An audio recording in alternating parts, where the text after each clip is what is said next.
and their guitarist like calls me over, like he like signals to me like while he's playing, like come over, and he's like if you don't get the fuck off the stage, I'm gonna kick you the fuck off. I'm like, wow.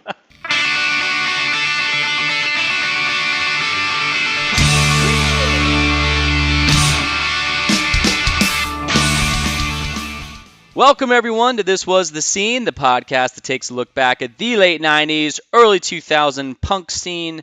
I am your host, Mike Doyle. Now, real quick before we begin, I just want to give a shout out because I don't know when people drop off and just skip ahead. So before I talk about Ricky Saporta, who this interview is with, I want to give a shout out to his wife, Nina Saporta, because she just did a Kickstarter for a book that she's putting out, and it's called Sunshine Elementary Chapter Book Series, a heartwarming chapter book that follows four friends as they navigate elementary school using kindness and problem-solving skills. All you have to do is go to Kickstarter and put in Sunshine Elementary Chapter Book Series. None of those words are combined, if that makes sense. I'll also add a link to my Facebook page for This Was The Scene. And she's trying to raise some money, and she's doing very well, so hopefully this will push her over the edge when people listen to this. Okay, so on to her amazing husband, Ricky Saporta. Ricky Saporta is episode 50. This episode is launching pretty much 1 year, almost 1 year to the day when I launched the first episode a year ago, which is crazy. And I knew this was coming up, and it just happened to land on this day. I don't know how. I took all these breaks here and there, and yeah. So a year ago, I launched this podcast. It's been doing really well. Episode 50 was coming up, and I reached out to Ricky, who was being a giant pain in my ass for many, many months, and I said, dude, episode 50, it's gonna be a year of the launch. Like, you have to fucking do it. And he was like, okay, cool, I'm doing it. And that's awesome. So I think the only other person who's been a bigger pain in my ass to get on this was Chuck from Weston, and I prevailed. So if anyone listening, you don't know who Ricky is, Ricky was a show promoter back in the late 90s. He put on amazing shows, and one of his main spots was the Wayne Firehouse in Wayne, New Jersey. This spot was a staple to Northern Jersey, to a lot of New Jersey, and it became a staple to a lot of bands coming through. Shows were there, bands played there, like Newfound Glory, Alkaline Trio, At the Drive-In, Jimmy Eat World, Get Up Kids, and local Jersey bands. We all played there, and it started off in the back room. It was this little tiny space on the floor. There's like some random videos out there from shows back then, and then it progressed into the bigger space where a stage was brought in, and you could look online. I found on the NJPP Archive YouTube channel there's a cool video of Newfound Glory playing, and I think there's another video of Alkaline Trio playing. At the drive-in, I think the Get Up Kids are on there. So just YouTube Wayne Firehouse, New Jersey shows, and you can see all this stuff. So you're welcome for the black hole. Hopefully that is going to put you in. Yeah. So Ricky was a giant staple to the scene back in the day, and I did reach out to him a lot. He said yes. And before we start, this is going to be. I'm going to take a break after this episode. I'm going to take a couple weeks off because I still need to get some more interviews lined up. I have a couple in the queue, which are going to be awesome. And I apologize to all the females out there, the ladies, the women, the moms, the girls, I don't know, just all of the female spectrum.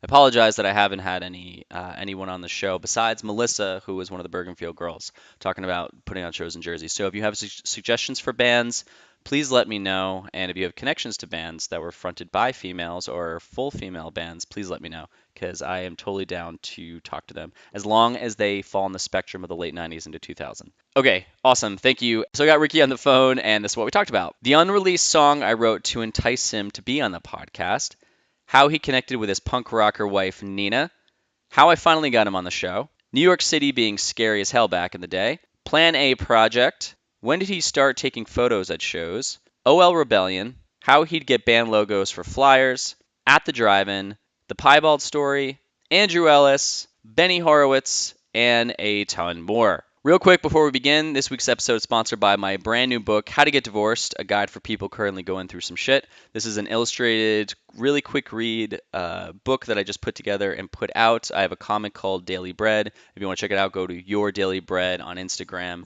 And I'm promoting this new book. I have another book out called I'll Eventually Like Kids When They're Older. That's a compilation compilation of just random comics that I did throughout a couple years ago. But this book is a story about my divorce. It's meant to be funny. It is kind of, pretty serious. But I don't really know who's going to buy this. I'm trying to figure out the market for this, air quotes. But some people have said to me that divorce lawyers should stock up on it to give to their clients. Others have said that they don't know how to talk to their divorce friends and they think this would be a great gift for them. And other people have said that they would buy it for themselves. And so if you are interested, you can go to yourdailybread.com and you can click on the 10% off. The book should be launched very shortly. So you can just get on the waiting list and or follow the Instagram, and I will definitely announce when it's out. Or you could buy the ebook for $1 on my website. Thank you again for all the people who have donated to the podcast, either as a Patreon or as just a one-time donation. If you'd like to do either, you can go to thiswasthescene.com. At the very top, it says donate, and then click here for bonus materials. And you can click on either of those buttons and contribute whatever you would like. It really helps with this, and I highly, highly appreciate everyone who's done that. If you'd like to go and leave a review or subscribe to the podcast, you could do it wherever you're listening to this. And reviews definitely help. You could also do a review on the Facebook page. Okay, I said a lot of stuff there. This probably took a long time, but thank you again for listening for this past year. This has been fucking amazing. I've broken, I think, 22,000 downloads in 1 year, which is insane to me. So everyone, thank you very much. I hope you don't mind the break I'm going to take. If you have ideas for bands, please let me know. And with that said, let's get started.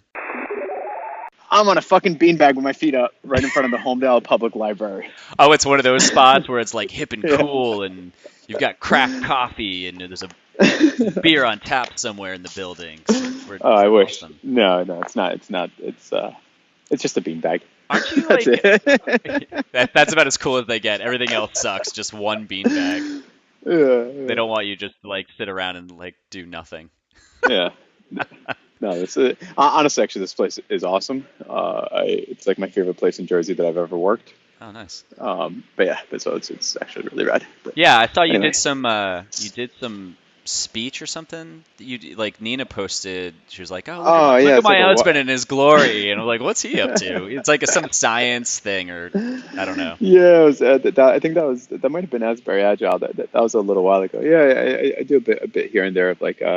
My day job now is I do nerdy tech and data work. But yeah, we can go into that some other point, but yeah. Let me know when we're getting started. We haven't gotten started yet, right? Oh, I'm keeping this all in. You've heard this before. I keep it all in. I let people know who you are. We're not going to just talk about punk rock right off the bat. Like, people got to warm up. Like, who is this guy? Why is he going to take an hour of my time? Well, that was a horrible introduction because I was literally walking around trying to find a spot to sit and talk on the phone for an hour. No, I'll probably cut some of that out. Yeah. Cool. Say go, and that'll be like the official start. Go. Actually, really funny. What's up, Doyle? How have you been? Hey, man, it's like we just started talking. So, okay, I have to tell you this because when I first asked you to do this, and you were like, and then I asked you like 10 more times, and you're like, no. I was like, okay, how can I call him out online and in a funny way to get him to do this? Because I was trying to think of because you saw me always posting in your Facebook feed like, hey, we could talk about this in your interview, or you should do this in your interview. It's like me just trying to be like, not be annoying, but like kind of be annoying. And I actually am not fucking kidding with you. I came up with a song that was going to entice you to get on the podcast, and I wrote it back in June or July. And I had the whole thing planned out where I was going to sit in front of my video camera, and I was going to play the song, and then it was going to break into like me walking like around nature, like looking off in the distance and running my fingers through grass. My God. I fucked up. I should have kept saying no until you did that. I might still just do it, but it was so, I thought it was fucking hilarious because it was like just basic punk Wow. chords and me singing. And I came up with a song one morning and I wrote it down and I was like, oh my God, I have to do this. And for some reason, I just kept getting in my own way. And then you said yes, almost a year later. And I was like, fuck, I can't do the video now. But I figured there was some way I had to get that out there that this exists. So Wow. that's how it I would exists. love to see that. Can you do it anyway, I just for might. fun? I might. I I would might love to use see it with that. someone else because there's Jay Pinball. He told me no for a really long time. He won't do it. John from Nada won't do it. Tried talking to Ari from Lifetime, and he was just like, "Nah, dude, I hate interviews." I was like, "God damn it." So anyway, so we're gonna jump in kind of and real quick. Where the hell are the pictures from the show in July? Oh, you know where they are? They are on a hard drive in my closet at home. Oh my God, that's just how it goes. I know what it's like. I did photography for a while, and I know what it's like, man. Yeah. It's a real big process to color correct and go through Lightroom and choose the best ones. And Yeah. I get it, Well, but what's you're funny you're is like lazy. for a while I actually wanted to like start this thing where it's just like because I have like so many photography friends who just like they take a lot of photos and a lot of them either just sit there or they spend like all their time just going through them and like picking them out and that whole thing. And I'm like, we should just crowdsource that. Like, hey, here's all my photos. Pick whichever ones you want. You know, like everyone else gets to like decide which ones are the ones that are going up. That's not a bad Um, idea. yeah, it would just take too much time to make that happen. Yeah, but Relative to all the other things going on. maybe this will give you a little fire into your ass to do it. Even though you've got like three kids, and is it three or four now? Is it three, right? Not three. Yeah, yeah, Yeah, three that's right. You kids, have three awesome kids. two girls and a boy, or is it? No, I've got Audrey who's 7, Yes. Ollie who's 4, and then Sebby's 2. Jesus, dude, that's Yeah, wild. That's yeah, I so kind of love it. It's crazy. like my favorite thing.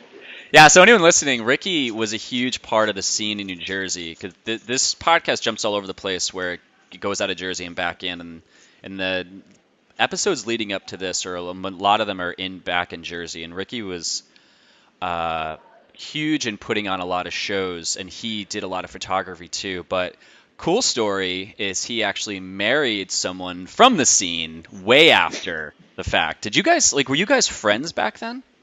Yeah, we were. So this is Nina, Yeah. my wife, and absolutely awesome person. We were really good friends when we were younger, and like we used to like talk a lot and hang out and whatever. But I hadn't seen her in maybe 10 years, and I had moved around a lot. I went, moved down to South America for a few years. I came back, and then I was living with Paul and Dan Fleisch, and Dan was dating Janet from who used to be in Nina's band. Yep. And so Janet was around my apartment all the time, and I'm like, hey, what's Nina up to? Like this and that, and I would just like ask about her. And yeah, like we just got back in touch, and Nina was doing this thing where she was traveling to all 7 continents, and so, like we got in touch. She's like, hey, I'm actually just about to go to South America, and I had just gotten back, and she was going to go to Argentina. I just got back from Uruguay, and I'm like, dude, screw Argentina, go to Uruguay. And long story short, we ended up going down there together. Wow. And we like rented motorcycles in Montevideo, like rode out to Brazil, came back, like we hopped on one of those like giant cruise ships, went down to Antarctica, What? and like, yeah, like seriously, it's like one of those things that's kind of like, like oh, make or break a relationship in a minute. And we got married within a year. Dude, that's Yeah, crazy. yeah, it's pretty nuts. Yeah, I remember seeing Yeah. that, and I was just, and I, because everything's documented on Facebook, and it's like you guys were dating and married. I'm going, where the hell did that come from? Yeah, I was like, you want to hear something crazy? Yeah. So one day we're talking. So this is like after we're married for, we were married for 3, 4 years already. And we started talking about this show. Like, I don't know if you remember those Rocks Off shows. They like did like the boat cruises around the Statue of Yep. Liberty. Yeah. It was like, it's like small, like 200, 300 people shows, and that's like, They still do them. yeah, they still do. Yeah, I guess I'm sorry. I shouldn't talk about them in past tense. They're past tense only to my personal life and that I don't go anymore. Yeah. But, To dad life. uh, but we were talking about this. It was like Lucero, Tim Barry. Like we were Yep. talking about that show, and she's like, "I was there," and I'm like, "I was there." Right? It's like a small little ship. It's not, it's not that many people. Like you wouldn't miss each other. Yeah. But I guess we hadn't seen each other there. But I have a whole lot of photos from that. Just since I always take photos, I've got like thousands of photos from that show, and I'm kind of going through them in Lightroom, like scrolling through.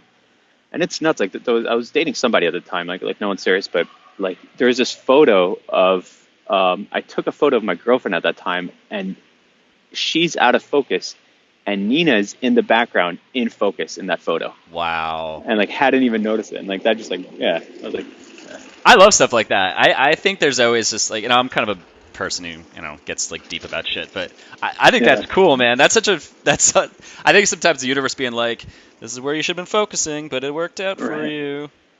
Yeah, seriously, that's kind of like I mean it's like one of my favorite like holy shit moments in life. That's awesome, man. Yeah, Um, yeah, all right, so we could talk about this all day, but I'm sure people are like, yeah. talk about punk rock, motherfuckers. I don't think they're really saying it like that, but so I hope they are. No, so Ricky was the biggest pain in my ass to get him on this fucking podcast, and this is going to be the 50th episode, almost exactly a year to the date when I started it, and I pleaded with him, wow. I was like, dude, this is the 50th episode. It's going to be a year in. You got to fucking do this. And he finally said yeah. So I'm For pretty the record, the stoked only with it. reason I actually said no is I don't really think people care to hear what I have to say. I think And a so lot I of was like, people have that concern, but what you have in your mind, right? Maybe it's not. I think sometimes it's not the person; it's the point of view that they had, right? So what you have in your head is a lot of knowledge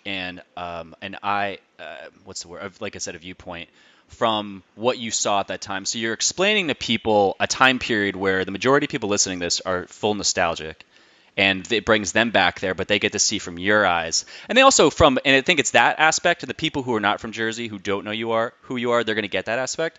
But then it's the people from New Jersey who we know you, and I have questions I'm asking you where I'm like, I saw you from an outside perspective, but to see it from yours, what you were going through to put on shows and why you did shows and why you were taking photography, that's really interesting to me. nice. Yeah. So it's like I basically make this for myself and then just hope that other people out there are like me. You know, Keep me I working. actually I think I've listened to every single. I don't think all 50. I'm probably not. You're not even up to 50 by the time we're talking right now. But I think I've listened to almost every single episode you put out, and I actually do love that aspect of like when you're like, hey, I'm just doing this for myself because this is fun for me. Yeah. Which is kind of fun because that's like my favorite. Like my favorite bands are the ones that are making music for themselves. My favorite artists are the ones that are like making art for themselves. Yeah. And That's how yeah, you got to do it. I actually love that concept. Yeah. I mean, think about exactly. Think about anyone who when they genuinely are interested in what they're creating for themselves, other people are like, I think they gravitate towards that. You know. Yeah. Um, Do you hear who's that kid in the who's background? the child? I have no idea. I'm like in this big public space, so there's just like kids running around. He wants the beanbag. Yeah.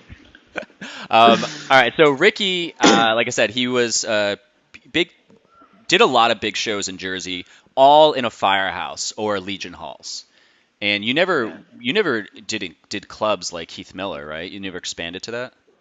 No, we did like a few shows at Club Benet before it was called Chrome, Okay. and that was actually like the dude I forgot his name, like Tom Benet or whatever his name was, like called me up one day. I think his daughter used to go to our shows, and he and asked us to do some shows there. But we did like two or three, nothing crazy. We did like a Saves the Day show there, and I don't know what else.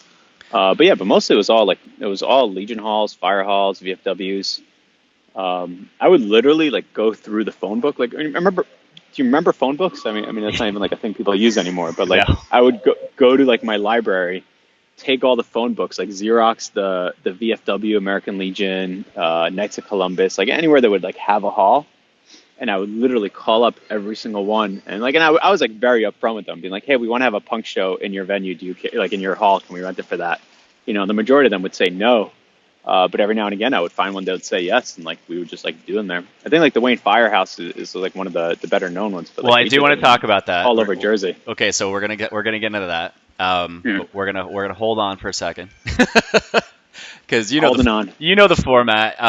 So what I want to do is I want to get people understanding what actually led you into that scene and go back and ask when as a kid, not when as a kid, when you were a kid, what song, band, music video got you into just loving music? Oh man. Uh, yeah, I mean, there was a time when I got into like what I would now call good music, and I used to listen to really bad music. But yeah, I mean, I don't know. I mean, like it's funny. I've been hearing like a lot, a lot of the people you interview, they're like, oh yeah, like music has always been a part of my life, and like, like I just grew up with it, or like my parents were musical or whatever. I did not come from a musical household at all. Like I know, like obviously, Gabe being a musician and everything, but that was even in his older years. Yeah. Like my parents have no musical taste. Like I don't even think we listened to music at home growing up. But yeah, I mean, I kind of found it when I was younger. Like just realized like it was just a really good, it got you through a lot of hard times. Like when I was like 13 or so, I had a really close friend of mine got really bad cancer, and and like being a 13-year-old, that's like a difficult thing to experience just from even from the outside of that. And I remember just like sitting on my floor, like listening to The Offspring with like just headphones on my Discman, and like not even like really realizing like what it was doing, other than just like, hey, that's like a like a way to deal with your emotions when you're not able to deal with your emotions. What about like? Do you think it was because the bands were expressing going through hard times, so it helps you think that you weren't alone? Yeah, I don't know. I mean, maybe. I mean, it's funny because I look back on that, right? Like I think of the Offspring now, and I just kind of like laugh like I kind of like laugh at them as a band. But yeah, like I don't know if that's like appropriate to say, but just like Yeah, sure. but like as a 13-year-old, like listening to Smash, it was just like I think it was like something, the energy in the music and like the intensity of it. I think really just like it actually felt calming, right? And yeah, so I don't know. I mean, that was when I was like 13. Um, you know, Fast forward a few years, like I'm like 15 or so, and like my parents going through a divorce. Like it's mostly just like my brother and I for a good long time.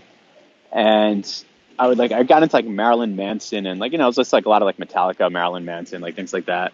And one day I'm like sitting on my floor with like Manson CD in my hand, like I think it was like the liner notes or something.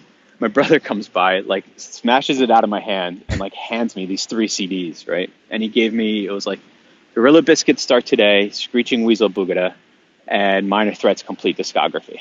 Wow. And at that moment, like that just like changed my life. Like I put on like Minor Threat, like sat there with the liner notes, and like I read like every single lyric like over and over, and it was just like I think that's really like what opened my eyes to not only like music that was powerful and emotional and intense, but also where the lyrics had something to say, right? And I think like my entire life after like the thing that has always moved me the most about music was always the lyrics, right? Like bands that have really impactful lyrics, right? Like whether it's like something like the Crass or the Clash, or if it's like like bands like Bane, like that those are the bands that really speak to me. And then like at the same time, then there's just bands that I just love just because they're fun, right? Which is like like Screeching Weasel, dumbest lyrics but just really fun, like a really fun band.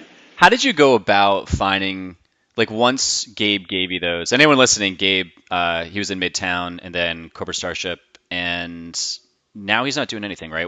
Just gonna No. touch on that. Yeah. Okay. Yeah, but I mean, and back then it was humble beginnings. Humble Beginnings was the beginning. Josh, I interviewed like episode 3. If anyone wants to check that Yeah. out, gotta do that plug. Gotta really market this. But so Gabe, I met Gabe first, and we're gonna go back a second. But when he gave those CDs to you, like, did you go on a mission to just go like, what else out there sounds like this, or did you, you know, I mean, I don't know how to explain that. Let me start over again.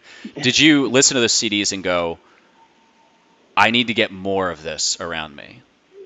Yeah, I mean, definitely like I don't even know if like get more of that, like in the sense of like just putting those on over and over again, right? I mean, I think having an older brother makes it a good bit easier, and they're like, hey, I could just go through his CDs, and Yeah. that was easy. But yeah, I mean, even like to this day, like Screeching Weasel's Anthem for a New Tomorrow, which was like I guess like one of the other CDs I found after that, like is one of my favorite CDs, and like one of my favorite albums that is just like fun and dumb. And then like the Punk USA comp, like the old Lookout comp that Ben Weasel put together. It's And then funny. from there, I just gotta just interject for a second. I had so many people have talked about the Descendants and Screeching Weasel and the Ramones and stuff through like these interviews, and I gotta say, like, I've never bought any of those bands' CDs back then. Like, I listened more of the bands that came after them, and I've never sat down and like listened. Like Screeching Weasel, I probably heard a song here and there, but I never got into these bands. So it's I like, have to say this because someone has to. Mike Doyle, what the fuck is wrong with you? yeah, no, I'm it's just like, kidding. but that wasn't that wasn't like No, my it's like, entry drug, right? It was, I kind of got into the people who had been through all that and through all the years, and then they yeah, started the bands after, and I started with that band. I was like, oh man, that band. And then I mean, I have mad respect, obviously, for all these bands, but some of them I listen to, I'm just like, eh. But yeah. It's I think the mindset back then was so close to when they were producing that it connected with people. But I think I'm so far removed that when I go back and listen to it, I'm like, man, I'm so far away from this. I can't get into yeah, it. yeah. And I think it's weird. Like when finding a lot of these bands when you're older, it's just a very different feeling Oh than yeah, I feel like there's something about that like 16 to 23-year-old phase where you discover new music at that point, and it just like moves you and it feels different. And and then even like trying to go back and listen to some of that music now, like it's just like it's not like I'm not in the same place I was in life back then, and the music doesn't mean the same thing to me that it would have at that point. And like now, like a lot of times, like what it means to me is more of a nostalgic thing, and what I listen to for for that deeper purpose is very different music than I did back then. yeah. No, I totally agree. Yeah, Yeah, you're not as angsty. I mean, you're kind of angsty. I think yeah, everyone I've talked to now, they're like, oh, the political climate. I see the people that I knew from back then or friends with back then, they are posting these posts and are mad. And then I hear some of the punk bands trying to incorporate that in songs, like Face to Face has a newer album, and I think they try to do that, and I just couldn't. I think way back in the day, I felt like it would have made more sense. Like now it makes sense, but it's like it's not hitting as hard as it would back when we were younger. well, keep in mind, I think that's very much like a personal, like older thing. Right? Like, one of the things that I always like remind myself now is like, as I'm, as I'm an old man, is that um, I went to go see the Youth Today reunion show, right? So this was in 1999. They're doing a reunion show, and this was like a band that was huge in like 86, 88, Yeah, like that era, right? So you imagine it's like 12 years like after their peak or their their huge point. And at that show, there was like the technical difficulties. So Ray, the singer's like just like some stage banter, talking whatever, and he's telling a story about his mom and trying to emphasize like how with it she is, and he made some comment like my mom's been around from the birth to the death of hardcore, right? And you look around and like there was like a room full of like like 500 kids, like all like 16 to 20 years old, like there to see this band. And they're like, the death of hardcore. It's like we just got into this, like it's still like very much alive, like we're here, yeah, and I think it was just like and it was like very clear to me like then, like being however old I was then, I wasn't even 20 years old, like just looking at that and saying like, wow, like this guy's he's old, and he's like I don't mean like old and out of touch, but he's old and not like literally out of touch, like not around with like the kids who are there doing it now. yeah. And I think that's very much like what's going on now. It's kind of like it's like that movie. It's like I can't see you, but I know you're there. Like I know there's kids right now who are like 16 years old, like starting some of the craziest bands like that we have not heard of, right? And there's probably like a very like rich and amazing underground going on in New Jersey and in all parts of the this place, the world, whatever, is just making amazing music, and we're just not a part of it because we've gotten older. We have other things going on. Like we're not showing up at like random people's basements anymore. That's true. But I am sure that stuff is still going on, right? And I'm sure there's kids who are just like killing it right now. You're right. There's a band. I want to jump into like how you got into your first show, but there's a band called Shame, and Jeremy Hernandez shared it on Facebook a couple months ago, and it's these young kids. They're from Britain or across the ponds, and it's this rough British like punk but like catchy sound, and it's so raw, and I like you said, it does exist, and I love when I spot that, and I'm like, oh man, like those kids, they're in it, like they're right in the Yeah. beginning where we were, and it still exists right now, and I see it from their eyes, but also see it from an adult's eyes, where I'm going, man, you have such a long way to go, but I remember how the world looked at that point, for like how the world's looking to these kids right now, and it's pretty Yeah. cool. Exactly, and I think that's some like there's something so amazing about that, right? Of like just like being part of a movement of being able to create something and just like getting to like go with other people who are also just creating something amazing, or just appreciating the stuff that you're creating or that others are creating, and just like and whether it's like the angst or the energy or the artistic aspect of it, or what have you, and just you know being there together and appreciating together, or like going through the strife together. Yeah. There's just something really incredible about that. So that leads me into, where we were mentally, because so I'm 39, you're a couple years younger than me, right? I'm 38, 36. Okay, What am I? yeah, we're a I have couple no idea how years. old I am right now. You're 25. Um, Yeah. but like going back to high school, where we were a couple years different. I don't really know where I was taking that, but going back to that Good time job. period, yeah, I'm great at these segues. I hate them.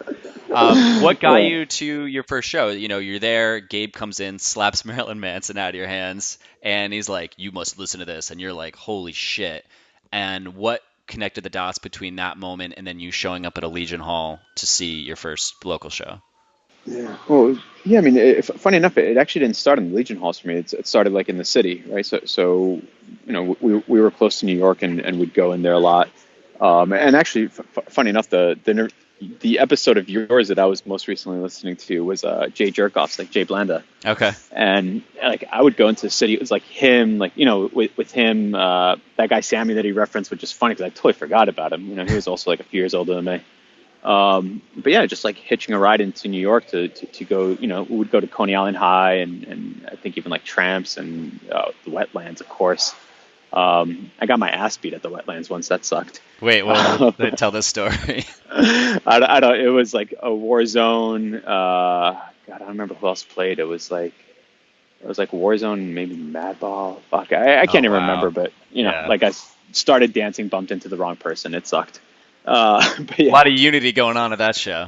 I mean, generally there was, like there's always like bad apples, but like I wouldn't like bash the crowd as a whole. But anyway, yes. So I'd go to a lot of shows in the city, and then like we'd either like I'd either hitch a ride with whoever was older that drove and could take me in, or like we'd hop on a train and like we'd go like we could get a ride to Harrison and take the PATH train in or whatever else and just like get to the city and get to some shows there. Yeah. But yeah, and then I mean like as far as like Legion Hall shows and VFWs and all that, that was like very much like through my brother and then like meeting Jay Pinball and like that whole crew, right? And like we go see like Joystick and Taxi Cab Samurais and God, I don't remember like and this is like before One Cool Guy was even a band. Yeah. And Yeah. yeah, just like seeing a lot of these bands here. Do you ever feel like you went to the club shows? How like I always felt nervous when I went to the city. Just the city in general was Yeah. it was like right at the peak before Giuliani came in and made everything Disney, and it was like Yeah. kind of sketch when you'd walk in. Like I always got that going to the city was this intimidating Like thing, you and might then die. yeah, like or I might get my ass handed to me at a show.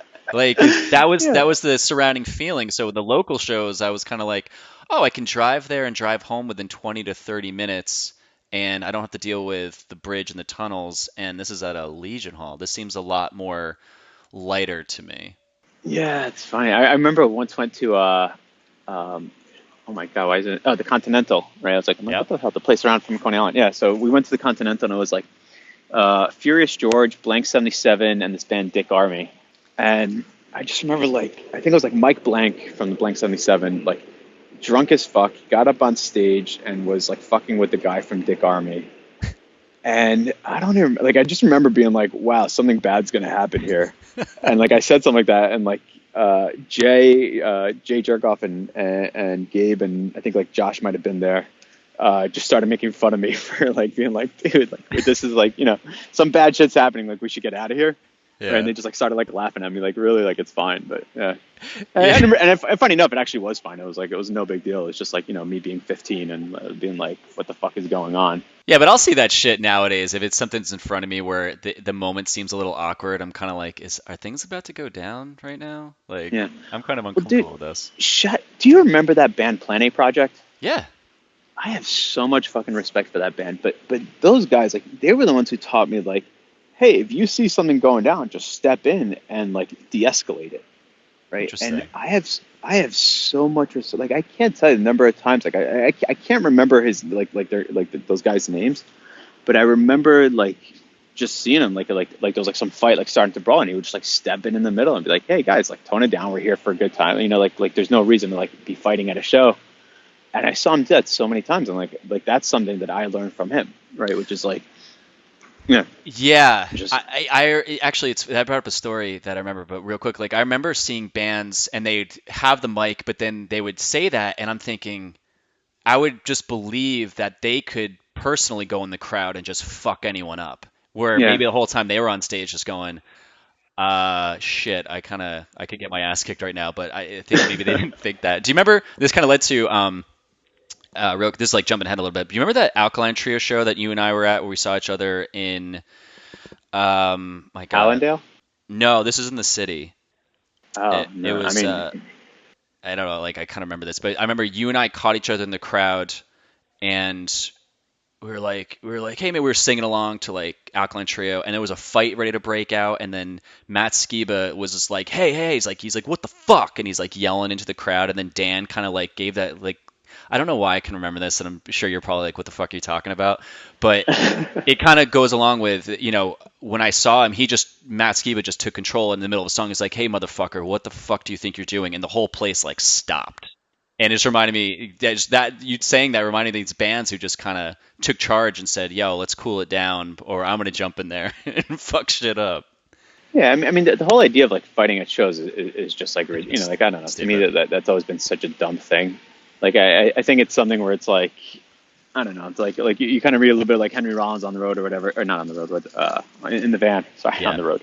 And it's like you're like, all right, cool. So there, like back in his time, all right, I get it. Like it kind of like came up in a different era, but just the idea of like fighting at shows to me is like just the dumbest thing ever. Yeah. Yeah. I couldn't stand that shit. I had some skinhead one time wanted to kick my ass in the middle of like middle America. And I was like, I don't know what to do here. I don't know why you're here right now. So when did you start taking photos at shows? Because that was a big thing. I always remembered you in the crowd with your camera, like in the middle of everyone, just camera up in the air, taking shots of like the band, the Uh, crowd, and yeah, man. So when did that start? The first show I ever went to, like the first time I ever went to Coney Island, yeah, I mean, I've took photos way before and way after I was even doing shows. Yeah, it's actually so that kid, Sammy, I can't remember his last name, but Jay referenced him in his interview with you. Yeah. But I think from the like generics or something like that. Anyway, whatever. Their band was playing Coney Island, and he's like, "Hey, take like get a whole lot of photos of me, like take some photos of us." I'm like, "Yeah, absolutely." He's like, "Get right up in our faces." I'm like, "Sure, absolutely." He's like the drummer, right? And like drummers never get any love from photographers. Never.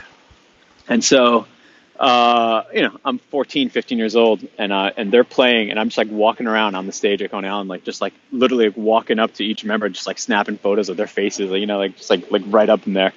And their guitarist like calls me over, like he like signals to me like while he's playing, like come over, and he's like if you don't get the fuck off the stage, I'm gonna kick you the fuck off. I'm like, wow.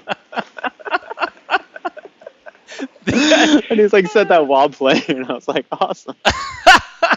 Yeah, but yeah, no, but I mean, that was my first time going to Coney Island High, and I've always taken photos. I think also like there's I'm a really awkward person, and there's a comfort feeling that came from having that camera, and I was like being like behind it. I was thinking that as you're talking about this, because the one thing that kind of came up to me was there was two ways that you, I think, expanded the scene and really contributed to it. The photos were the first thing because what you did is you took local shows, and in the moment, like a lot of times, it was just kids with their arms folded, staring at a band until they finally got used to them, and then they would jump into it. But it's like you took what was happening and you kind of you gave it like a more of a bigger look. Like, because you would add the fisheye lens to a lot of photos, and you would do all these different lenses that made it look bigger. And I think a lot of bands felt like bigger, and the kids seeing it were like, "Wow, what is this cool?" Like, it's like you visualized it for people and made it look big, like Oh, how it's we funny. felt it.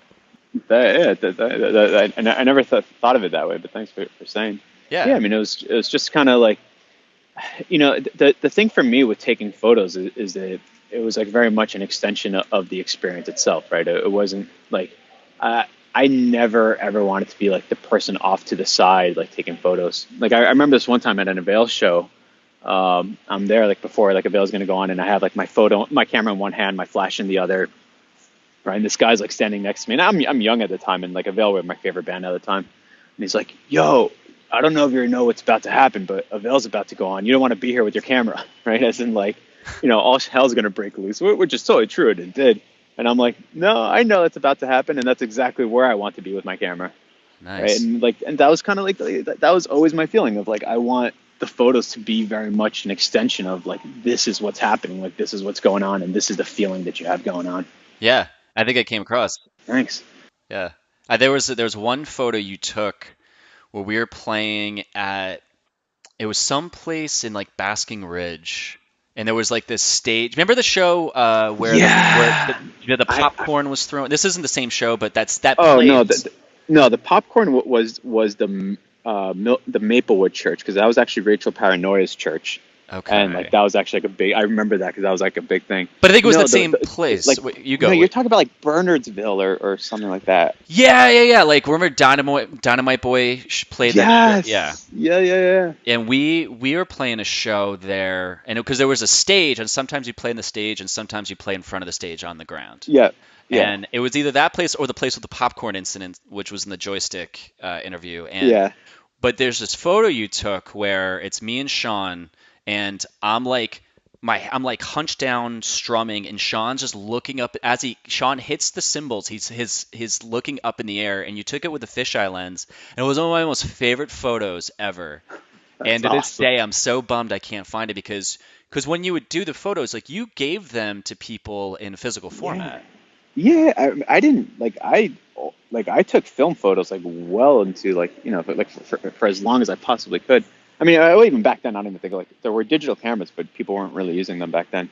Yeah, like I would always do like I would get photos printed up and like I would always get two copies of everything and I'd like keep a copy for myself and I would give a copy to the bands. Yeah, that was one of my favorite things because and if I am remembering this right, you would show up and you'd give it the bands. I was like, oh yeah, like that's Ricky's photos. Yeah, yeah. It's funny we were talking about Avell, like so years later, like after Tim Barry started doing his own thing, like we were down in Richmond and like a few of us were hanging out, and he was showing us these old like tour diaries of his, and one of them it was like these like black and white marble notebooks, and he opens one up, and it's like one of my photos is like right there at the beginning of that thing, and it was like a show from like a photo from the palace or something like that, or photos I gave him at the palace, Whoa, and I just like that was like 10 years later, like seeing that, and I'm like, holy shit, I took that photo. that's crazy. And he kept it. Yeah, I mean, it was like, but I did that with all the bands. Like, I would just like give them like, hey, here's a bunch of photos I took of you. Like, That's like I don't so know. I mean, fucking nuts. I yeah, think I have a couple. I have this huge box of photos in my closet, and I think I have a yeah. couple of yours in there that I should like look for. All Crap, right. Jeremy Hernandez, if you're listening, you have like boxes of my humble beginnings photos. I gave him my copies. Like, this was like way after the fact. He wanted him for something, and I don't remember what it was for. But like, I took him out of like my dad's basement, and I'm like, oh, here you go. Just make sure you give him back. And then he like moved to Texas, and he's like, oops, forgot to give those back. So, Motherfucker. Jeremy, would love those photos back at some point, just so I could like digitize them. Hey, Jeremy, don't give them to him until he develops the show in July. Hold off. That was one of my favorite things too. I'm gonna just go into the doing shows and stuff, but that was one of my favorite things at the show because Humble's playing. They're playing. God, fuck the song that I love. Oh, that song. Yeah, yeah. No, I know it. Oh my God, happy to sad, ugly to new. Jesus Christ. Anyway, yeah, the one song I always talk about, I love. I can't remember the goddamn name. So I jump in the crowd and was like, oh my God. Then all of a sudden, I get this like arm around the back of my neck, and I look up, and there's Ricky, and it was just like we went back 20 years, and we were like dancing around the crowd. And I'm like, this That's is crazy. I awesome. was like, I can't believe this show is happening right now. This is so fucking That's so awesome. funny. Um, Yeah. It's what I loved about that show is like people are talking about as in like a lot of us have like the high school reunions, like 20-year-old high school reunions coming up or whatever, and it's like, hey, this is like the high school reunion you actually want to go to. yeah. Oh, Like that's kind 100%. of like yeah.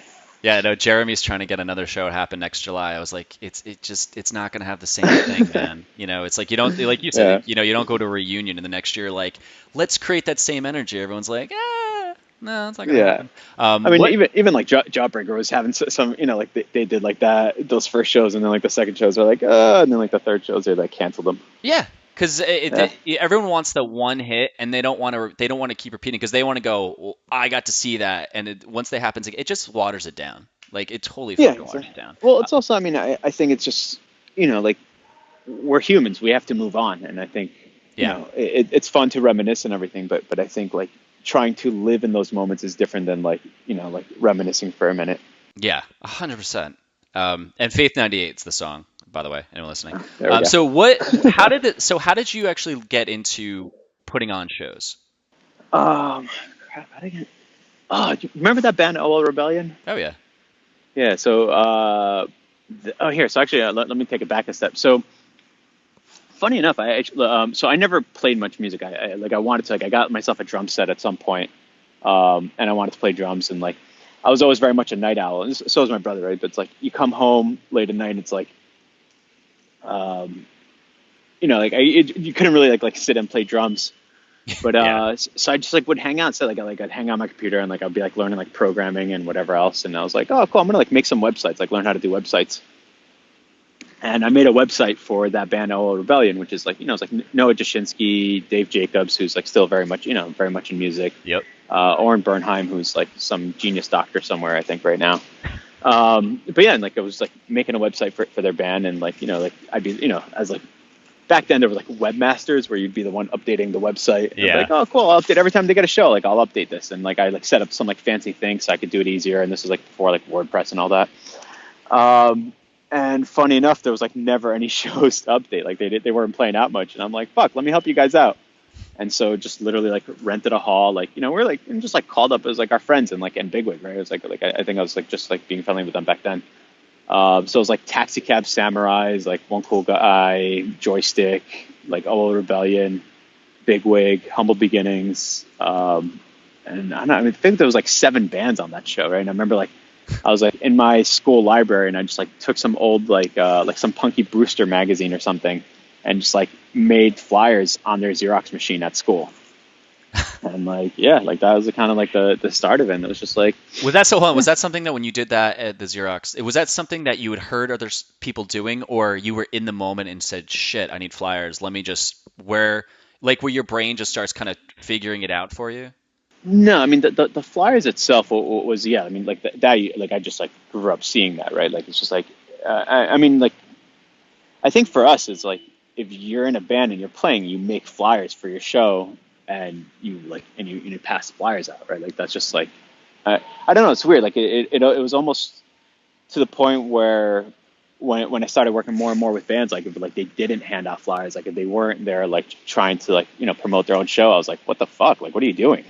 Yeah. Like like it's just kind of like I mean I guess it's like it's funny to think about like in retrospect or like outside of like this little tiny this little world we grew up in, but um wow, sorry. So I'm told you I'm in a public spot, and like this kid just like stopped and stared at me. Like I think I'm cursing too much. Sorry, I feel terrible. He wants the beanbag chair still.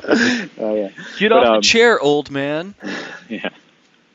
But so growing up, it's just like if you weren't making flyers for your band, like that was just weird. Like I thought like that was weird, or like, at least like handing out flyers, right? Like if you weren't like the one like making it. But yeah, like I think like just seeing like what the flyers are like, it's like oh, like people just kind of like Xeroxed and made flyers, and like you'd always see that, and that's what I did. So it's like, oh, you need some flyers, like make it. How did you design them? Because I know some people would cut out magazine photos and then use marker and like cut and paste and then tape it all on and Xerox it, or what was your style? Yeah. Oh, dude, Staples. Staples was like my jam. So it was like the place Staples, right? Like Kinko Staples, right? Like, but I would literally just go with like my 7-inch, like the band 7-inch or the band CD, like Xerox the logo off of the 7-inch, and then just like and you could like the machine, like you could like blow it up or shrink it down like based on the the size. Oh, and I would actually go to Staples because Kinko's every copy you made, you had to like pay ahead of time. So if you were like blowing up the logo, like you had to like hey, 10 cents for blowing up the logo. Like oh, you wrong size, another try again, another 10 cents. Like Staples, it was like they were a little more easygoing with their counters on their machines. See, this is the So shit that I never knew. This is why it's so fascinating to me. I never knew that's how you guys. I was always wondering how you would get band logos. Oh, I would like yeah, they're 7 inches in their CDs, and like they're whatever whatever it was, like whatever like thing I had in my house that had their logo on it. Like I would just like take that to the photocopy machine and just like make a copy of it, like get it to the right size depending on like whatever the flyer was going to be. Like scissors, like hot glue, not hot glue. What do you call it? Glue stick. Yep. and just like make it. Like I would spend like an hour or two at Staples just like making these. And It's like and you know it's sorry. no, go on. No, no, say like and it's awesome because like you would actually like run into like other punk rockers there. I can't tell you the number of times like I hung out with like Anthony Annoyance, like he's making his zine and like Xerox, he would like Xerox his zine by hand, and I would just be like hanging out with him like while he was Xeroxing his zine, and like I was making flyers for a show, or like eventually at Staples like after like yeah, as we got a little older, so like Scott Kivowitz started working at Staples for a while, and then like I got a huge hookup there. Shout out to Scott because you're awesome, thank you. And then like also a camera hookup later on in years, but yeah, and then Frank Ayero started working at Staples as well. So it's like between the two of them, like we would just get like a whole lot of flyers, just like boxes upon boxes, and I'd pay like it's like $50, $100 for like $1,000 worth of flyers. So I think what basically bankrupted Kinko's, not Staples, it's still around, is basically just Yeah, the punk scene. We took yeah. all their paper. No, no. Did you ever find that like I was there? I actually did an interview a couple before yours. I'm not going to say who it is because I want you to be surprised. It's a pretty good one. But it was another person who did show promotions, and I believe, and I did this interview actually a while ago, so I forget exactly, but I think we touched upon how when I would see flyers out at shows, they became smaller and smaller. But looking back, it was how can you actually get more bang for your buck? So you'd take a flyer and you'd cut it into fourths on a sheet of paper, and then you can get quadruple the amount of flyers for like paying for Yeah. one piece of paper. Oh, but I think that's like always been a thing. I mean, I remember even just like, first flyers I ever saw there, kind of like the little like quarter size ones. I think that's just like depending on like what your access to a photocopy machine is and how much that costs you. Yeah. Did you ever? This probably sounds like a stupid question, but did you ever like see if like using neon paper or white paper or anything like that like kind of got more attention than the other? I don't know. I mean, I didn't get too crazy with that. Eventually, I found like it turns out there's like I found this like much later, but there's like a paper supply distribution center. I don't know what to call it, but it's like on Route 22, right by my parents' house. And I found out one day, like off like some back industrial road, and I'm like, oh, cool. And like I went in there and I just started getting like different papers just for the fuck of it. But no, I don't really. I mean, for the most part, just stuck with like white and black paper. Yeah. Anyone listening, I'm not going Yeah. to keep talking about fucking paper like this is like Dunder Mifflin or anything. No, no, no, no, no. Let's keep I doing it. mean, I love paper. I'm in. Let's keep talking about paper. I'm Design intrigued. nerd. Well, from yeah, exactly. From me coming from a design aspect and also from a Yeah, marketing aspect and growing a business, it's kind of yeah. cool that you were basically learning this on the fly, and this is what people do. So okay, so what led you? So you're putting on shows. I think it's hilarious, not hilarious, but it's so cool that that's what got you into is putting on shows for OL Rebellion because they weren't getting any. You're like, oh, I'll help you guys out. So authentically, you want to help out your buddy's band, get them shows. You're like, I'll just put on a fucking show. And then how did you like stick with it after that? Like what kept you doing it? I mean, I think it's kind of like, there was nothing um, more fun, more meaningful for me than going to shows, right? And I think it was just like, hey, there's nothing going on in this entire month. Like, fuck it, like there should be, and just like started doing it, right? It was really just for like literally for the fun of it. Of like, I really want to be going to these shows. Like, there's, like let's just do more things. Like, so there's more shows more often. And that was really like that was the whole impetus, right? It's just something fun to do, something I really enjoy doing, and kind of like what we were talking about before. Like you're doing this podcast because you're like it's almost like this sort of personal drive of like you get something out of it. Yeah. And I was doing shows because like, hey, there's nothing that I love more than that, right? And I was like, and like that whole time frame in my life, like 15 to 18 years old, like that was like a really trying time for me personally. And so just being like having that as an outlet and that to go to, it really like it felt like a lifesaver. And so Interesting. just like having that constantly available was huge. Do you think that it kept your mind off of shit or it helped you deal with shit? Like where you could think, how do I could word this? Yeah, Do you no, think it kind of I like know exactly separated? what you're asking, Yeah. and I could tell you straight out. I mean, it helped me deal with it. Like, I don't think like kids normally get the tools they need to deal with the things they're going through, right? And it's funny because like now as a parent, like that's something that like Nina and I focus on all the time with our kids. Is like teaching them like how to talk about their emotions and how to articulate what they're feeling and actually like focus in on that. But for the most part, kids don't get those tools, right? Like that's not something where like kids learn how to do. And so it just comes out as angst. Like we call it like teenage angst, Yeah. but really like what it is, it's like you're experiencing things you've never experienced before and you don't know how to handle those things. Right. That's And so like wild. having music, like having something like it's just like a bucket of energy that's just like thrown at you with these like waves of vibration, is just a really like a very helpful way of getting that out.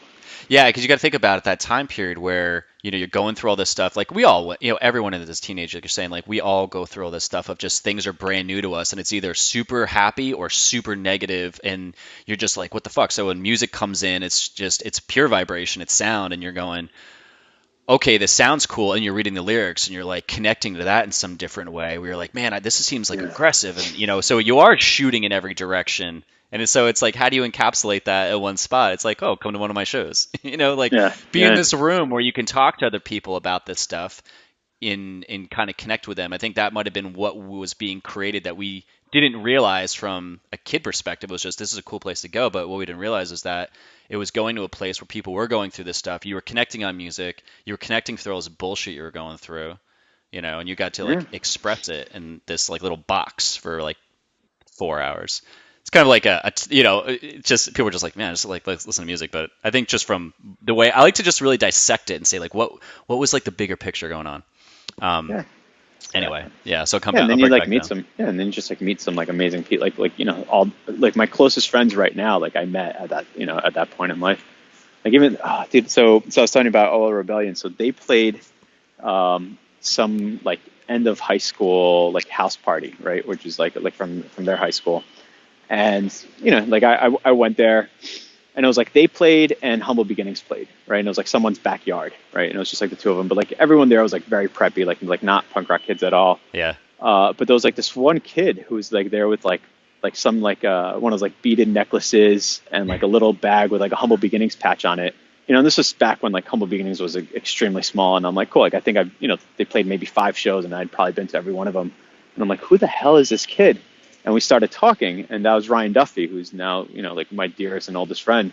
Wow. And I met him there, and it's like it's funny. Like I had this image of him at like he was a year younger than me, so like at like 15 years old, like standing in this kid's backyard with like spiky blonde hair, and it Yeah. was just like which by the way, happy birthday, Ryan, because it's his birthday tomorrow. Oh, well, tomorrow So yeah, technically is going to be fuck. a long time Well, ago. happy birthday a long time ago, Ryan From Duffy. from the past. Wait, when would this be? Maybe this would I be the live in the past. future. Yeah, this is There the, we go. this is the future. Yeah. So what led you to getting? Because the biggest place where you put on shows where really you kind of like, I don't know, knowingly or unknowingly, like just planted your feet in the ground and just focused on this one place was the Wayne Firehouse. I mean, and I think if anyone talks at the Wayne Firehouse, they talk about, Bomb Shelter and Ricky's shows. So like, what got you? Do you remember your first show there? I do not remember my first show at the Firehouse, but I want to make it really clear the Firehouse existed long before me and long after me. Yes, I mean, I True. think it was, I mean, there were a lot of really great shows at the Firehouse long before I got involved with them. But yeah, I mean, I think the reason, we did so many shows at the Firehouse was actually there was this guy, Don, there who was just really awesome and just, he was very supportive of what we were doing, of just like these shows in general, like, and just had no problem with all the stuff that was going on. Like we would have all the bands come in, like he was really cool and laid back. And I think it was like a really great place to have shows, and it had like the two halls, so like you could have like different size shows depending on who was playing. And so yeah, I mean it was just like a really great venue, and they had ample parking, which and like there wasn't a lot of neighbors around, so it's like all of the things that make for really good venues. Yeah, it's kind of the But perfect no, perfect yeah, storm. Exactly. yeah, Was he the like fire chief? my no, he was. I mean, he was just like some.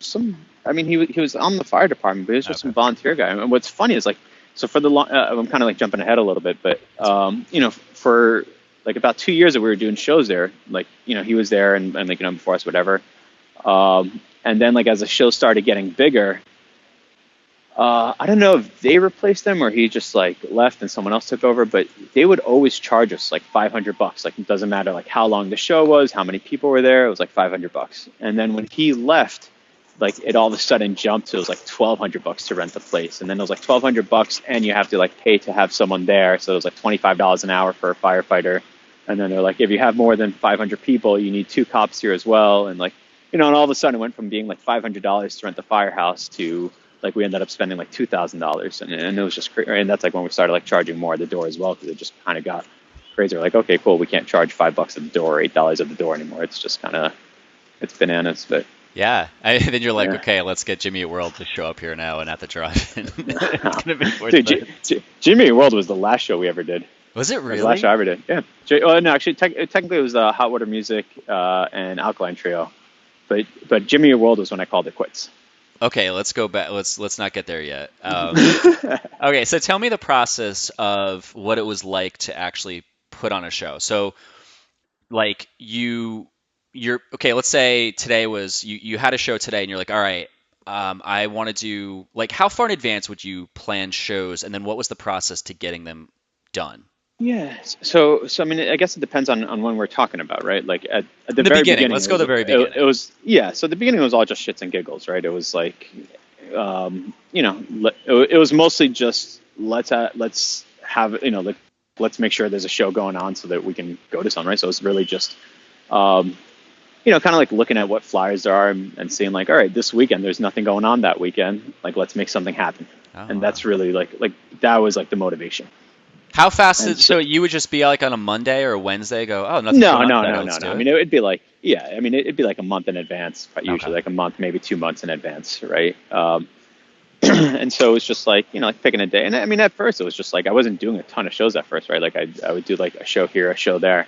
Um, and it was just like, find a weekend and it was like literally find a venue. So I would go through the phone book and like I would cold call venues, right? And it was like, which is funny because like later on in life, like when I needed to like cold call people, I was like, oh, cool, I've been doing this for years, not a big deal, Wow. But it was like just literally like picking up the phone and being like, hi, calling about your, like renting your venue, right? Like the first few times, I was probably like a nervous little whatever, and I was like, hi, can I rent a punk show venue yours, huh? Right? And then eventually like figuring out like what I was saying, right?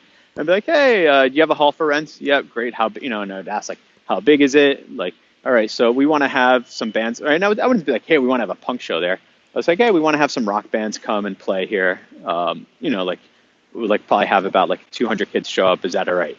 Right? And like one of the really important things to me is like I didn't want to have the show get shut down like halfway through. Hmm. Right? Like that happened to me a few times eventually, and it was like that just sucks, right? And like you don't want like the show getting shut down, especially if it's like I don't want to be like, oh, we're gonna have a birthday party or we're gonna have someone come play for the birthday party, right? Like and just like lie and then like they show, I'd be like, cool, you're like that's not at all what's going on here, and like they just like anyway. So I would just like tell them up front, and a lot of them would just say no, but a lot of them were just like, yeah, sure, absolutely, like pay us or whatever it is, like $200, $400, and come like have your show.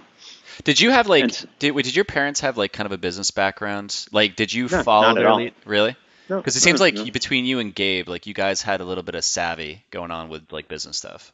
No, I think we're just like, I think it's more of like the immigrant, like the immigrant background, right? Of like, just having to work hard to survive. Like, one of the interesting things, like if you look at through like a lot of like, if I look back at my family tree, right, like it's just like no two generations grew up in the same country, right? Like it's always kind of like either like escaping Nazis, escaping this, escaping that, like trying to like go, like my great grandfather grew up in Turkey.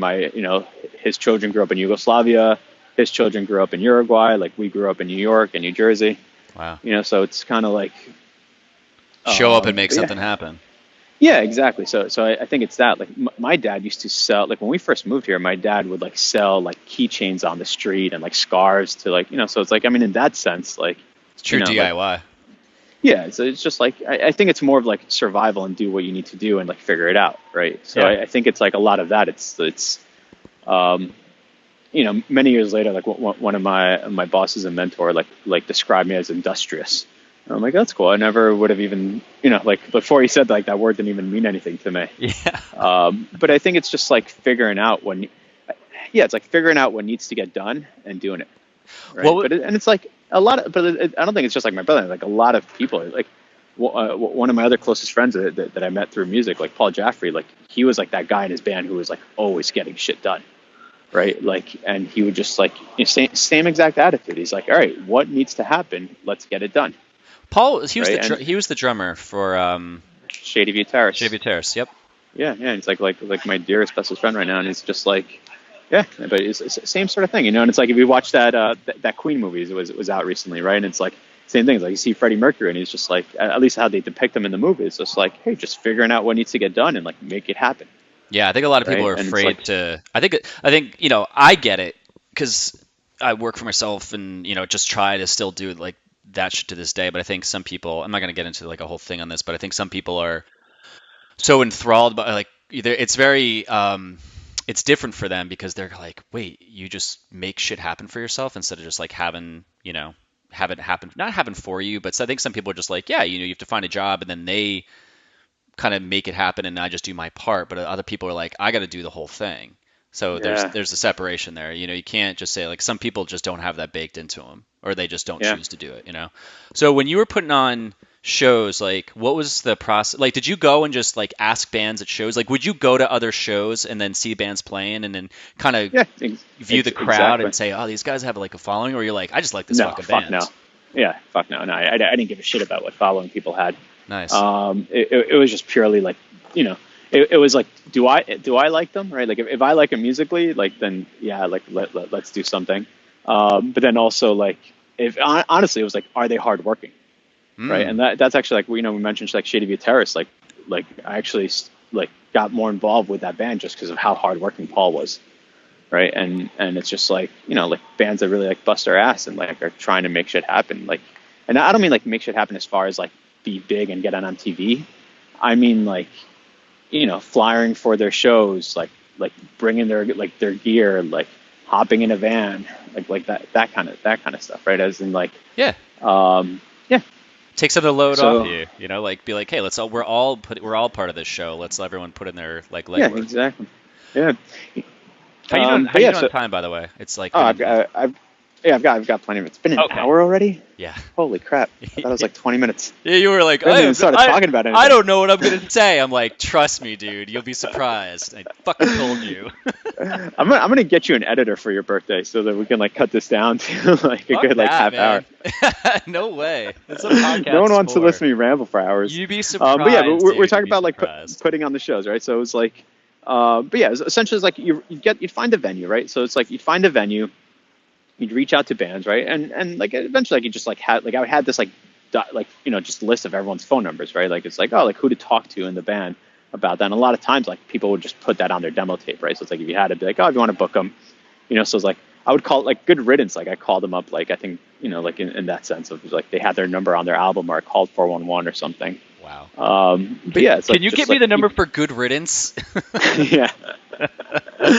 But like yeah, and that's like literally what I would do, an event, and I would like walk up to bands like at the drive-in. Like that's actually how we did that at the drive-in shows. Like they played Brownies, and afterwards I'm like, hey, can like I'm doing some shows in New Jersey. Can we get you guys to play? And that's like literally what it was, and it's just like. What was it like? I have to know because I have to drive. Yeah. It's one of my all-time favorite bands. Actually, that's another show where you and I did see each other crowd. I don't know. You have to remember this. Coney Island High when Jimmy Eat World Yeah, was with Jimmy headlining. World, yeah. And you and I were Yeah. like one of the only like out of the 6 people in the crowd who knew who like at the drive-in was, and we were like so excited when they were going on stage, and everyone Yeah. else was like, "What the fuck is this band?" Exactly. You were there with like Sean, right? Yep. Yeah. I totally remember that. Okay. So what's funny about that show is actually sold out, and I went there with Dan, who I used to do Bomb Shelter with, and we literally bribed the bouncer $20 to get us into that show. That's great. But yeah, it was like but like and it was like same thing. I mean, I love Jimmy World now, but really like I was there to see at the drive-in, and it was just so the thing is, I think a lot of people in New Jersey knew at the drive-in because they were on Fearless Records, right? Yes. And like Bigwig like being huge in Jersey. I think that's what made At the Drive-In like really known to a lot of us, like before they got big, and then and this was like Fearless Records now, funny enough, is huge, but this back in the like late '90s, like they were a tiny little label still. Yeah, but that was like the Jersey big label. They're not from Yeah. California though, right? California, Bob, like Texas. Imperial, Yeah, I don't. something like that. I'm, ter- But I'm, they I'm weren't like, terrible at locations. but they But yeah. weren't like they weren't a Jersey label, but they were kind of like the Jersey label that because of Bigwig being on there, and Yeah, then we exactly. had like Because of the Bigwig. the comp, the Fearless comp, and then like Serial Killer Yes. somehow was like connected to that, or I don't know, Oh, Bigwig right, was the quote. yeah. I don't remember that part too well, but yeah. Yeah. Yeah, but anyway, so it was like Bigwig, 30 Foot Fall at the drive-in. It was like these bands that were just like, yeah, exactly. Yeah, What was you it like mean dealing because of with that at Bigwig. the drive-in then? Were they? I've heard some stories where they were pretty No, nutty. dude. No, I mean, they were nutty in like the energetic sense, but I mean, I had nothing but amazing positive experiences. Like they were so sweet and like same thing. Like they were like another band. Like I would give everyone like photos and everything, and I gave them these photos from when they played the Melody Bar, and like Cedric was like, "Oh my God, these are so like just like really encouraging." And I'm like, I look back at those photos now, and I'm like, man, they might. I don't know. Like the photos kind of suck. Like I don't know. I took them when I was like 17, and just like the fact that he was like so encouraging and so yeah, like I mean, it felt very sincere, right? Like I have nothing but like the sweetest memories of those guys. I Yeah, mean, also like I interacted with them all of like 5 times. that's I know, but still, like you just Yeah, yeah, yeah. It's not like we're like besties, like hanging out and like grabbing food, but yeah. yeah. His Instagram is hilarious, just like him with his kids. It's so funny. I highly recommend you follow it. So actually, I don't know if you're even on Instagram, but when you what was it like when you were like when you went to other shows and promoted your shows? Did you ever get shit for it by like No, the I mean, promoters? never punk shows. Yes, from like the like from the clubs, but I mean, who gives a shit? I mean, that just sounds like silly to me. But like, no, we can only promote our shows here, I've not heard your some. shows. I mean, I like to make. I'm not gonna like cause like a big thing, but there was a couple people I talked to. They were like, yeah, there were some places where there would just be a little bit of friction, and you're like, oh wow, that kind of sucks. Yeah, I don't know. I mean, I Yeah. kind of like I that just sounds weird to me. The whole idea of like it's like punk shows, right? Like punk kids, like that's never. Yeah, no, it's never been an issue. How did you balance? Because you're at this time when you put your first show on, you said you were 15. Yeah, 16 maybe, So you've got 16. what, like you're in what, like 10th grade at this time? Yeah, like junior high school. Yeah, sophomore, junior, How did you junior. did you have like kind of a process where you'd balance? Because then you created Bomb Shelter, right? Like you actually gave it a brand. Um, Yeah, I mean, I wouldn't call it a brand. I think it was like we're it's a kind of like, brand.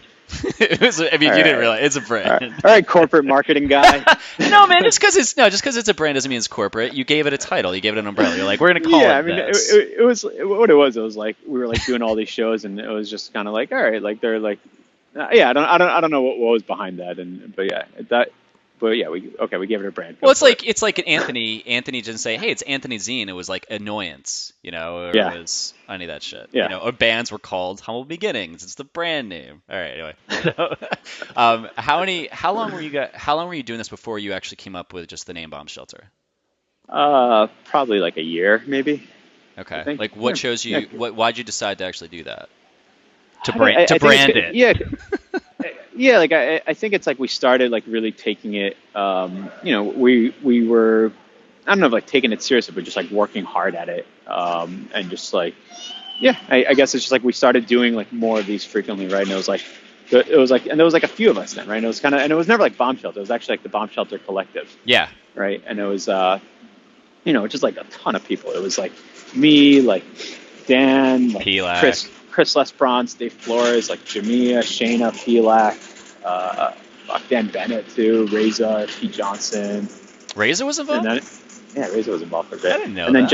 Jesse Lippert also was like one of my, like so many awesome stories about him. And like even like Monkey was involved for a while, like Clay Graham, like Mike Sussman. Shout out to Mike Sussman because I love him. He's not around anymore. He's in Colorado. Did you find like so when you had everyone kind of there? Did you kind of assign? You're like, all right, like you're gonna walk around, just make sure everything's going on. Like, can you guys work the door tonight? Can you guys just make sure the bands are getting on and off? Like, did you kind of have that, or did everyone just? Yeah, yeah, no, it definitely. I mean, when the shows got larger, like when we started, like when the shows were like 1,000 people large, yeah, we absolutely were organized like that, and it was more just like, in my mind, like it was just like, all right, someone has to be on the door, someone has to help with the stage, someone has to help with the sound. We just had like a whole lot of activities of things that had to happen, and so it was more just kind of like, hey, do like, can you do this today? Can you do that today? Hmm. And after a while, like certain people just got comfortable with certain things. Like Pete Johnson would like run door for a while, and like like I don't know. I never asked him if he liked doing that or he was just good at it. but so he did door a lot of times, like Jesse Lippard. Like was really into sound, and so he started doing like sound engineering. You actually here? Can I tell you a crazy story about Jesse Lippard? Please tell me many crazy So stories. so he's someone who I met through shows. Like he's like a Sussex kid, and so this was already I was at Rutgers already at that point, right? So I was like 18, 19. And he was also at Rutgers, and he was roommates with a friend of mine, and started coming to shows. And he's and like stayed after, is like helping out. He's like, hey, do you need a hand with anything? And he was like a big guy. He could like tear down equipment, carry things out. But he's also like an engineering nerd, and he started doing a lot of sound engineering, and eventually working for John Hilt. Long story short, he went into electrical engineering, like made these like underwater speakers that can, like, I don't know, like whatever the hell they do. I don't even fully understand them. Okay. But he got tapped by Apple when Apple started developing the Apple Watch, and then he like to help out with the speakers there. And now he's been working at Apple for like the last like 5 or 6 years, Jesus. and like doing like crazy like top secret stuff, which I can't talk about on a podcast because I don't even know about. Yeah, that's fine. But yeah, like it's just like crazy stuff. And I was like, and like we were talking about one day, and he's like, yeah, it's just because I started like helping out with like sound at these shows, and I'm like, that's fucking crazy. Doesn't that shit blow your mind? Like, out of all these interviews I've done, just hearing these little stories of just someone started off in the scene and just led him in this direction, or just like these success stories of people we knew from back then, and the bigger Yeah. things they do now. You're like, that's so fucking awesome. Like, it's Yeah. it's nuts. And it's rare that it's an actual band. It's rare. It's always, and I said this so many times, it's always someone who was a part of the behind the scenes, or the things that were around putting on the shows, like the sound or Yeah. the promotion, the management and things like that, or the roadies. They went off and did big things, but I've never heard of someone in the band where they are actually, yeah, we kept going with this, unless it's like Brian Fallon or I don't even know, like the Yeah. Souls, right? It's so very Yeah. limited in that, which to me is kind of sad. It's like, Well, that's a bummer. I think there's actually a lot of people in bands who went on to do really amazing things. It's just they're not, those amazing things may not necessarily be music, Well, that's the thing, though. right? Like, they did other things, but the music part of it, it's never. I think anyone listening to this, if anyone outside of our age range is listening to this, if they were like, in their teens, I think there's so many stories where they can learn from this, where it's like, it's not you just show up and play music and you're like, yeah, I'm fucking Jimmy Eat World now. It's. I hate saying it's a gamble, Yeah. because I hate But saying being really. even like Jimmy World, right? Like they did not have it easy, even like the No. slightest, right? Like they were dropped, and like they were struggling for a while, and like same thing, like they like kept at it, right? And I have so much respect for that band, just for the amount of effort and hard work that they put into it, right? And Oh and I yeah. think like that's the whole thing. It's like the bands that like are like think they're just gonna be like, oh, I'm gonna make awesome music, and like all these great things are gonna happen onto me. Like like it never works that way. It's not Exactly. That's the point I'm like making. 100%. yeah, yeah. It's like you really like you have like there's like there's a huge luck factor involved, but then it's also like you have to have the talent, you have to have the luck, and you have to have the grit, Yeah. You have right? to just stick And with you it. need all three of those things to actually like quote unquote make it, and then even then, like, I don't know. I mean, like what is making it? And there's like a whole giant question there, And it's funny, Yeah. like actually I work in tech now, and it's kind of like a very similar thing in terms of like you see startups and like startups in that same sense of like, oh, like we're gonna make it or not make it, and like there's this there's this company which I would call like the punk rock company of startups, right? Called Basecamp. Oh, I love Basecamp. And yeah, and it's funny because Jason Fried is the shit.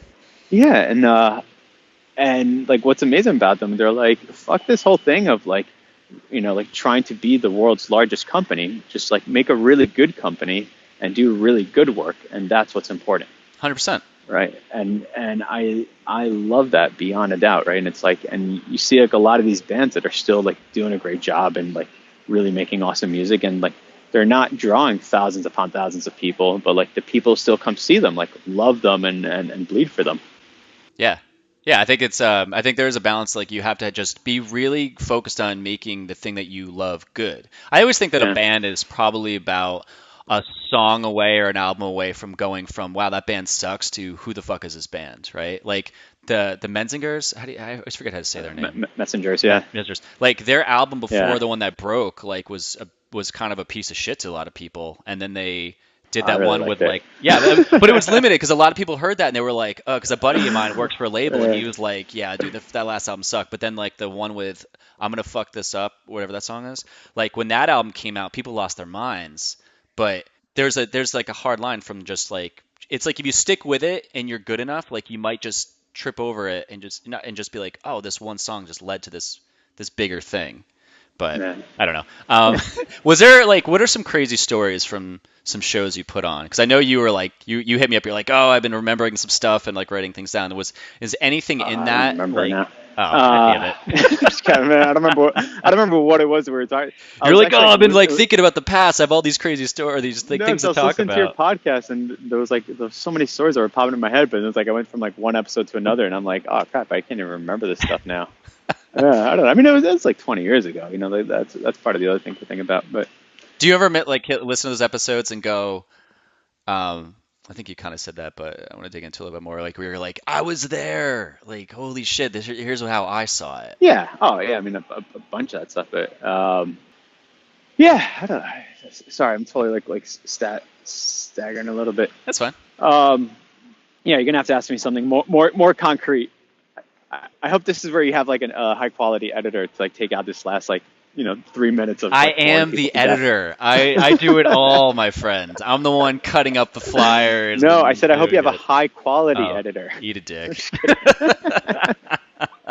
All I have to do is just cut out and then cut it in. Was there like ever a show where you were like, I can't believe I got this show to happen? Um, God, I mean there were I don't know like that at the drive-in Ghetto Kids show was pretty sick, Yeah. right? Like that one was off. Um, Actually, it was funny that those two at the drive-in shows are supposed to happen within like 2 months apart at Manville. And one of them was like when they just started blowing up and like they canceled that show, the Manville Oxlade show, to go play like it was like their first like late night TV appearance. I don't know if it was like Conan or one of those shows. It Like was one was Conan. like I like remember watching it. yeah, where it was just like they canceled the Jersey show to go play on TV in New York. But that's right. I mean that's kind of like, but that was like the start of like at the drive-in like blowing up. And Yeah, and then they that were was like really cool. gone. Yeah, they were like Yeah. here. Yeah, that's when they did like the big day out in Australia, this huge show, and they ended up like cutting it short because they were just imploding on stage. And Uh, yeah, I think a lot of the reasons why I can remember all this stuff from back then is because I'm constantly on YouTube just watching old videos from back in the day. Like I'm always surrounding right. myself with it, and yeah, that was a big one. Yeah, at the drive-in, oh my God. My fucking favorite band. What was it like? What was it like doing the Alkaline Trio show? Because you said that was your last one, right? Yeah. Oh, no. Well, I mean that Alkaline Trio. We did like 12 Alkaline Trio shows. Oh, really? But yeah, I mean we used to do shows all the time. Yeah, it's kind of fun. I mean, yeah, that was like a band like we watched get really big as well. I mean, they would come around. Yeah, the first time they came, or I don't know if it was the first time. The first time I remember them coming around was that Allendale show. Yeah. It was like Bigwig, Humble Beginnings, and I remember I was like selling merch like right next to them, and like I still have that 7-inch, the 4-year longs only. Yep. And man, like that 7-inch was like amazing. And then like yeah, they got it like re-released eventually on that the self-titled one.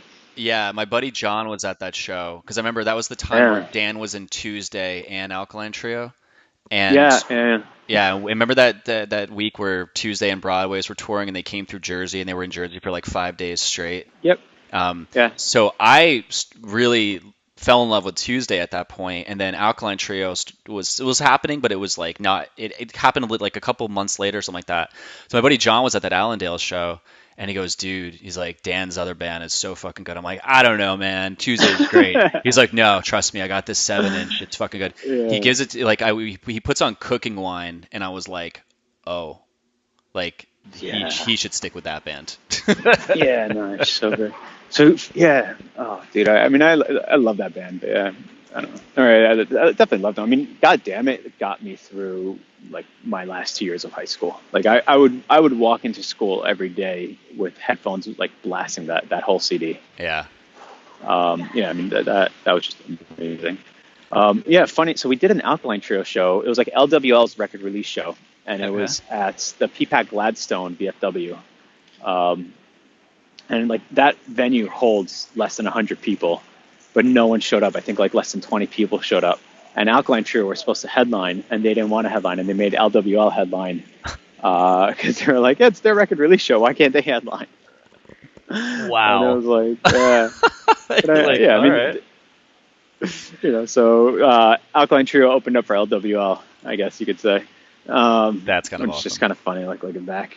But yeah, I mean, Was there any horror stories that you remember from the shows of just, I don't know, like the power going out or a band not showing up or like, dude, we had so many issues with like powers going out, and actually like kudos to Hiltz, like John Hiltz would literally like, go into like the wiring of the building, wow, and he would rewire buildings to make shows happen. really? Yeah, yeah, dude. There was a show. It was like Pieball Game Face show, and I'm still sorry to the Piebald folks for how that show went. They were like really pissed about it, rightfully so. They got like shut down after like 2 songs, and it sucked. Oh, Um, Jesus. yeah, but yeah, like the fuse kept blowing. It was like it wasn't Garfield. I don't remember where it was. It might have been Garfield, but the fuse just kept blowing. Like it couldn't handle the PA and all the gear. And so like Hiltz was at it for like an hour, like trying to get it to work and like not shut off. And I don't know what the hell he did. Like I seriously think like he just like rewired the building or something. But he eventually like got it going. And like that was like one of those venues where like the dudes at the venues just sucked. And it was like, we rented it from like, I don't know, whatever. It's like 6 o'clock to 10 o'clock. And like 10 o'clock on the dot, he just like, all right, that's it. You guys are done. And just like pulled the plug on everything. And so like we Yeah. had started late, like Game Face, like I had never seen Game Face, and they're one of my favorite bands. Oh, And I was wow. just like so psyched, and like I was supposed to keep track of time. I didn't keep track of time at all. They played for like an hour. Piebald played like 2 songs, 3 songs, and like they hadn't been to Jersey in a while. It was like kind of like they were like their first time back in a long while. And after like 2, 3 songs, like they got cut off, and it just like it sucked. It felt What album were terrible. they on at that point? Was that the after the Piebald. Venetian Blinds? It was like Venetian Blinds, and then I don't remember the ordering of their albums. So yeah, I don't know. It But was like yeah, there was an album where they put out like the "Hey, you're part of it," like yeah, that one. That was an EP. yeah, Yeah, yeah. Piebald was a fun band to play with. Like they were, so great. yeah, they were like just never gave a shit when they Yeah. played. I always loved watching them play. Yeah. It sucks. Like I love them. Like I love that band so much, and they were so fucking mad at me. It was I crazy. did hear they were kind of prima donnas back then, Yeah. though. No, I think Yeah. they were rightfully so to be mad. And it was actually like Matt Galley who like eventually was like like I think like kind of like straightened everything out and like vouched for a little bit. It was like, hey, it's all right. Like Yeah. that shit happens. Well, it's Yeah. funny. I can say that about them, but then I also have been very open about how Lane Meyer How was much? back then, and we were such dicks. Like Oh how yeah. I remember, like we were such dicks to you, and Where are you? we were Wow, like, you're a dick. no, but like into like we, I think we were just like, I think there was one point where we noticed we weren't like getting on bomb shelter shows, and I was like, I think we're assholes. It's just like because I Yeah, I remember. mean that would definitely do it if you're an asshole. Like that's yeah. Yeah, I think like we just started to get like just a little cocky about shit, where for no reason, apparent reason, and, Yeah. and like looking back at it, I'm like, I can laugh at it like about it now, obviously, because it's so far apart. But I was like, God damn it! I was like, why was I such an asshole, or just so like Yeah. cocky about shit? So Well, I apologize, Ricky, for what? being a dick. No big deal. You know what's funny? I'm trying to think of like Congress of Cow was on that flyer with like the Punky Brewster flyer.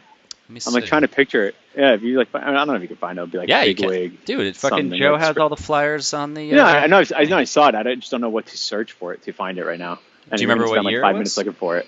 I'm not gonna No, spend how like a about I whole find time. it afterwards, and then I'll tell you if Congress of Cow played that. Okay, well, I'll search for it as you're talking. So, what led to you finally just like how many years did you actually do shows before you called it quits? Oh, no. So I was doing shows for a bit, and then I'm like, oh, like I want to learn a little more about this. And you know who was that actually helped me? So there's like 2 people who really helped me figure out what the hell I was doing. Hmm. One was Eva Feta, Eva Alexis. So she runs Feta Booking Agency. But at that time, she was like running it out of her house in New Brunswick.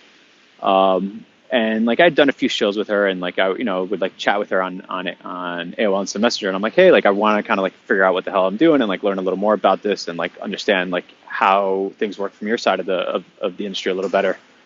So she had me she let me intern one summer there, And and it was like a short internship, but I learned a ton just being in her office and just like seeing how things work. And like I learned about avails and like making offers and how that works. And so that really just allowed me to figure out or learn a lot more of like how to do things, in a way that I don't even know what the proper word is, but the learning experience there was huge. Yeah. So yeah, so like at that point, and then like so after that, I was like, I would just like call up booking agencies. Oh, and she like introduced me to some like this thing called Polestar, which is just like essentially just like a whole list of booking agents and artists they work with, and it's like, all right, if you want to book this band, here's who to contact about it. Hmm. So at that point, like then I would just like same thing. I would just like cold call people and just be like, hey, I want to book this artist. Like, are they coming around? And um, yeah, and then Did you ever do then that at the where you same like? time, Did you ever talk to like a booking agent where they had just like a list of things and you're going, fuck that.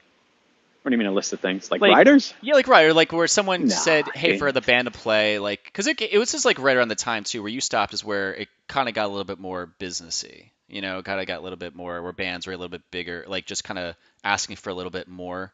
Like, did you ever find that was someone you were gonna like, I can't really do that, man, and they were like, all right, they were like, oh, that's fine, or they're kind of like, well, we need this to happen. You were like, you know what, Yeah, fuck it. I mean, bands would want guarantees, right? Like, and and there definitely were bands that I'm just like, cool, I'm not giving them that guarantee. I'm not going to, like, Yeah, essentially it's like, cool, like if they bring it in, by all means, here you go, get paid. But I'm not going to tell you like I'm going to pay you out of pocket. Like if like these kids don't come in, I tell you I flyer hard as hell. Like people are going to know about the show, like whether or not they come out. Like I think the guarantees make sense to an extent of like, hey, you want to make sure like that the promoter doesn't slack and they're just like sitting on their ass like not doing anything, right? So it's like it's supposed to like like in that sense of like making sure that everything's motivated. Yeah, but I mean, just for like there were some bands that and there were also like bands that I wasn't into. Like that I would get called. Like once we started like getting pretty good at things, like I would start getting calls from booking agents about playing shows or about their bands playing shows, and if it was like bands that I wasn't into or like didn't care for, I was just like, yeah, no, no thanks. yeah, But yeah, I mean, so the other person that really kind of like taught me what's what and really helped me to grow. I get this phone call once. I don't know if it was like a phone call. It might have even been like back in the day of like pagers, where I got like paged with this like 917 number, right? And I call up and I'm like, yeah, you remember pagers like before cell yeah, phones? yeah. It was like cell phones before we had cell phones, right? It Yep. was like a pager. So it's like this 917 number, and I call it up, and I'm like, "Hey, this is Ricky. I just got paged," and it's like, "Yeah, this is Andrew Ellis," and I'm like, "Okay, hi, how can I help you?" And he's like, "It's Andrew Ellis." I was like, "All right." It's like, "I book a small band. You might have heard of them, the Get Up Get up, Kids." kids. Yeah.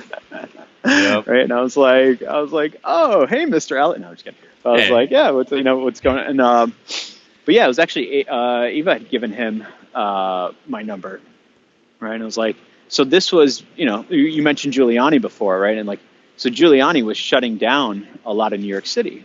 So like bands just didn't have as many places to play anymore. And so then they were turning to New Jersey and a lot more Long Island. So Andrew Ellis like had heard I was like, I guess heard I was doing some good shows, like, and he called up and he's like, yeah, want to do a show in New Jersey with Get Up Kids. And we did that show, but he would also like check on me a lot as far as like, hey, how are things going? Like, what are you doing? What are you doing about this? What are you doing about that? Like, what's the sound going to be like? Hmm. Like, how are you going to handle the door? Like, where's the band going to park? Like all these logistics. What was amazing about it was like, he was a booking agent, but he had a huge respect for like the whole DIY ethos. Yeah. And so he really like, he wasn't like, oh, you have to go get like Ticketmaster and this and that, but he really just was like, hey, you can be DIY and you can have your shit together at the same time. Yeah.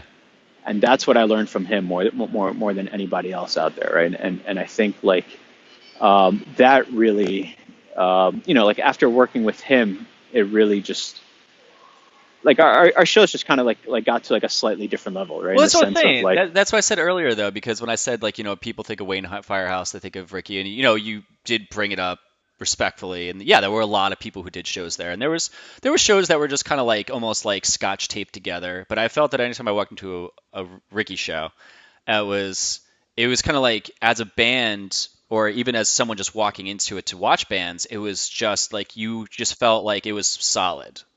And I Yeah. think that started to show as you grew. It's like that's why I always saw you as being not businessy, but it's like you understood like a couple steps past a lot of kids who just showed up with like a PA who they rented that morning because they forgot to get one, and then like just said, "Oh, you guys get like you got to play whatever you want." Like you were just like put together, and I think it was noticeable. And I think that also was noticeable too because the shows you're putting on got bigger because bigger bands don't show up and play shit because like if you're on the road, you want to be stable, and you didn't want to show up somewhere, and if you heard there was like, yeah, you got to play these shows, and if you walked in and you knew that you were taken care of, not even financially, but you knew like shit was gonna go smoothly, like that's what I think showed in the shows that you were putting on. Like bigger bands showed up because they like got word that you knew what the fuck you were doing. Yeah. I wouldn't even call it like businessy per se. Like, I think to me it's more just like an issue of respect, right? Like self-respect and Yeah, respect for the band and respect for their around you, right? Like I think there's one notion of punk rock that's like very like I kind of think of it as like Sex Pistols versus the Clash, right? Which is like there's like this one notion of like, oh, punk rock's about like spitting on your fans and like like peeing on the walls, right? And then there's like the punk rock that's like, hey, punk rock's about like making a difference and having your shit together and like making an impact on what you're doing, yeah, right? Or using what you're doing to make an impact, excuse me, right? And I think like that's really, like that's the part of punk rock that really spoke to me. that's awesome. And so it was like I was always like a much, I loathe the Sex Pistols, right? Like I loathe everything they stand for. Like I loathe the fashion and the the aesthetics over the ideas. Like I hate that so much, right? Yeah. And then like you look at these other bands that really like have something to say and like are out there like like it's about like taking control of the world around you, like making it an awesome place, and that's really what always spoke to me.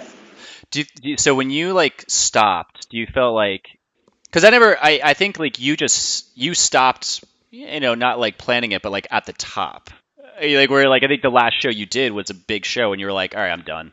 I just don't want to do this Yeah. anymore. So funny enough, James from River City High was talking about like that big wheel showcase with like Yep. there was like Jimmy World and River City High, and then like a few other bands that just like I wasn't really into. There might have been great bands, they're just like not bands that I listened to. And up until then, I was like really like every single show I did, like it was mostly like just like bands that I loved, like either like I respected like greatly as people or I loved their music. And then like it got to the point where it was just like, it really did start becoming more of like a business endeavor of like, oh, let's have bigger shows and bigger bands. And like, like I would do shows for bands like just because they were large and they had a large draw. And like that really wasn't, like that was the wrong motivation for me.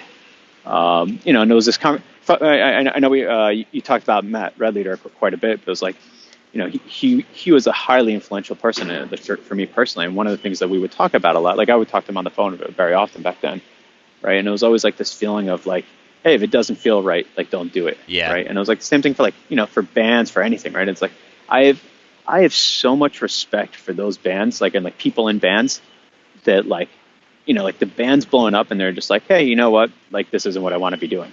And they leave. And I'm like, and as a fan, I'm like, no, don't. I fucking love your band. Stop.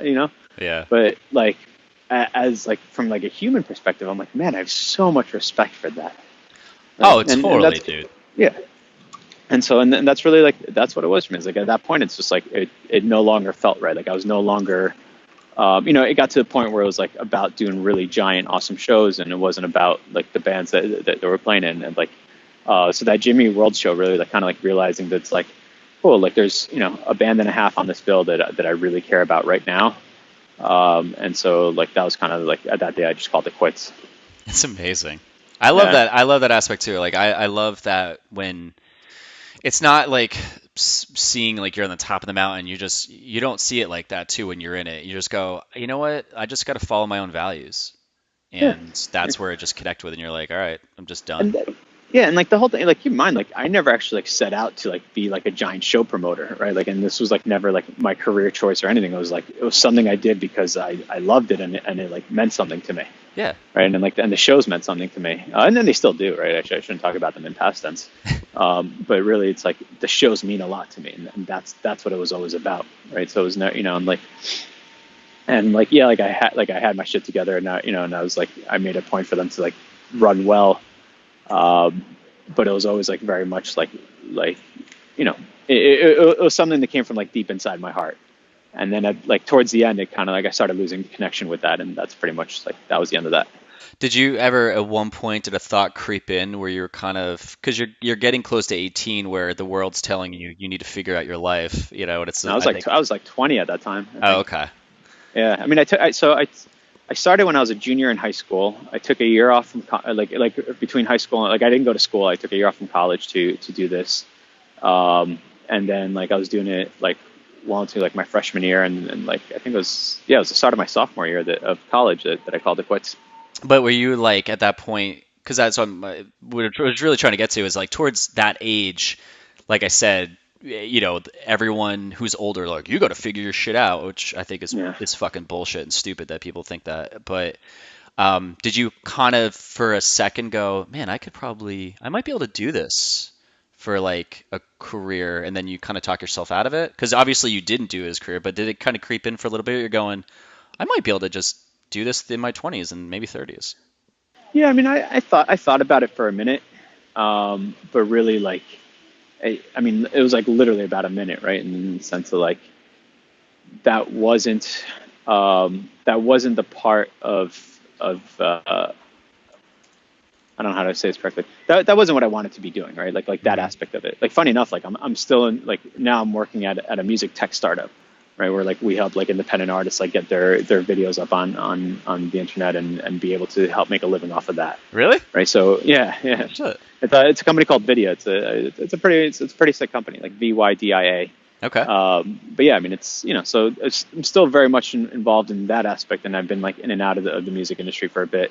But as far as like, you know, going to shows, handing out flyers, like being a promoter, like that aspect, like I did not want to do that as a living, right? Like that came very much like from the heart, and I wanted that too. Like, like there's this like youthful purity to it, and I wanted to preserve that at least for myself.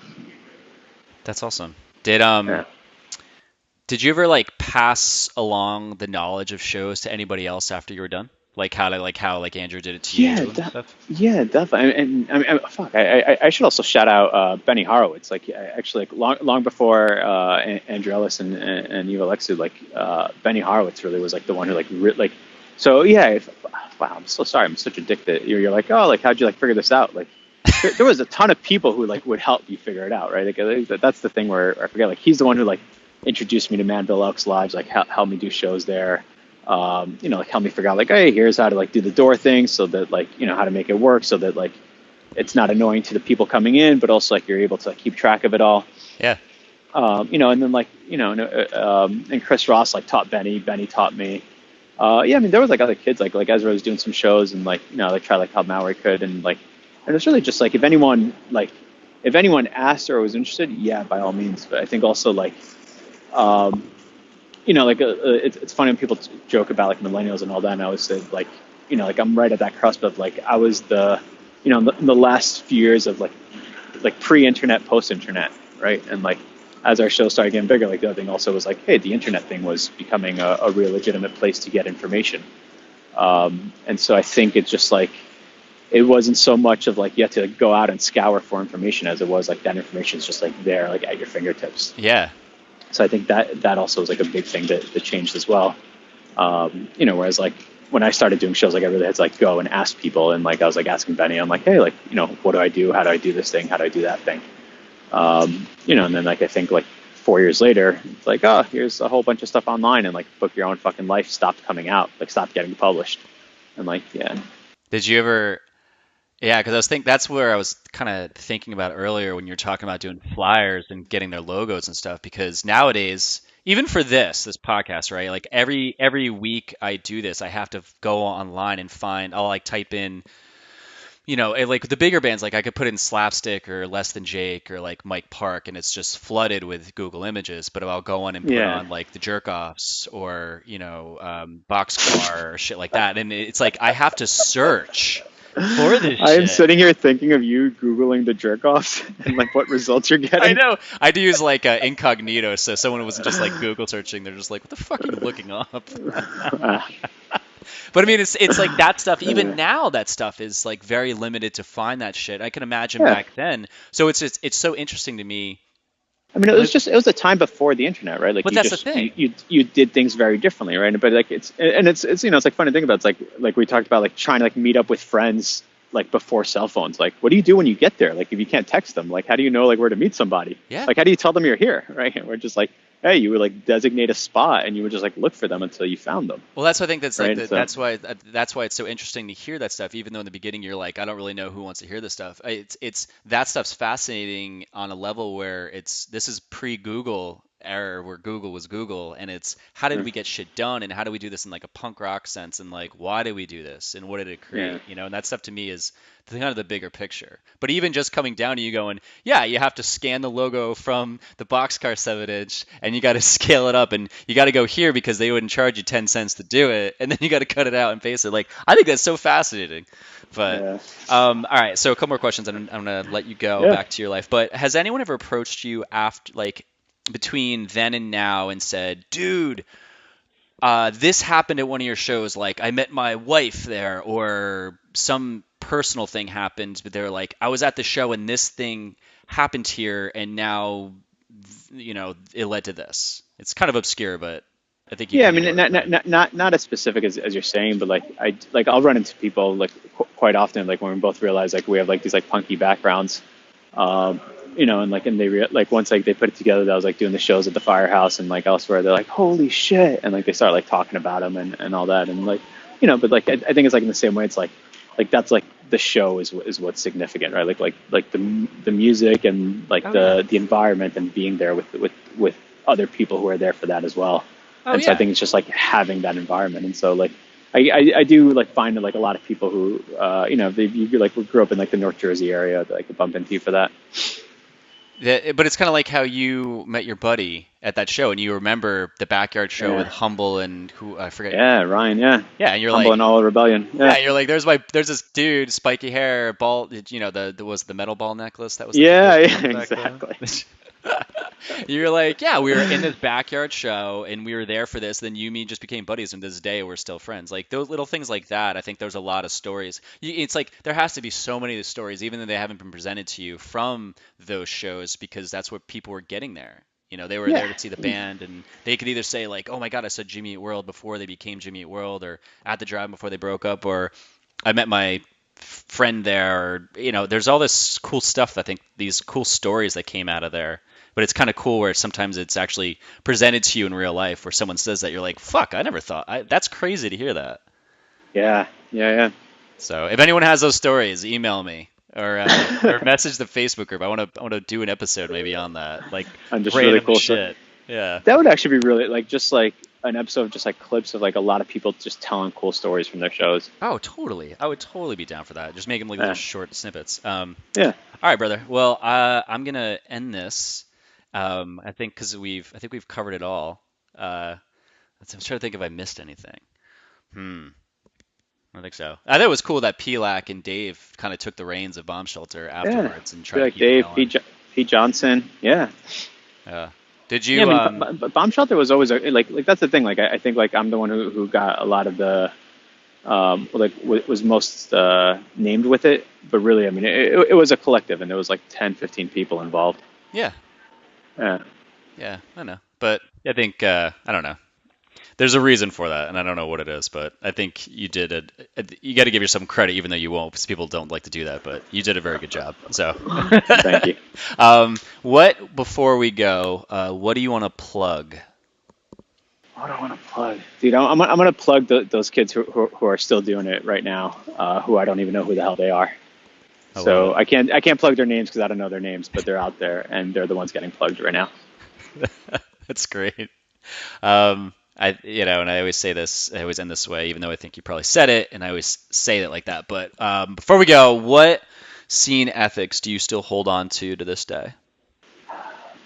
Man, this is like a conversation Nina and I were having, that it's just like when you got to get something done, you just do it, right? Like and like not sitting there and waiting.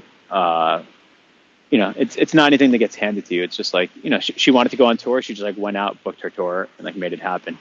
If you want to get something done, you just go out and you do it, and just like make the world a little bit better after, hopefully.